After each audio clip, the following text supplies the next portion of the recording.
पुढची बातमी पाहूयात। सातारा जिल्ह्यामध्ये कोरोना रुग्णसंख्येमध्ये सातत्याने वाढ होते। 2 दिवसात 6 जणांचे अहवाल कोरोना पॉझिटिव्ह आले। आतापर्यंत 10 जणांचा अहवाल कोरोना पॉझिटिव्ह आला, तर जिल्हा शल्य चिकित्सक डॉक्टर युवराज करपे यांनी या संदर्भातली माहिती दिली।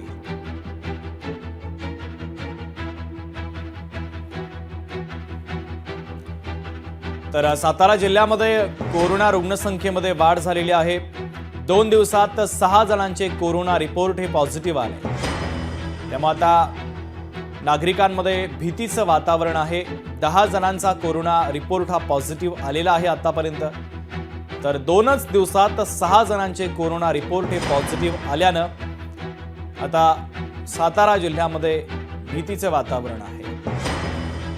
कोरोना रुग्णसंख्येमध्ये सातत्याने वाढ होते, त्यामुळे नागरिकांनी काळजी घेण्याचं आवाहन देखील आरोग्य विभागाच्या वतीने केले जात आहे।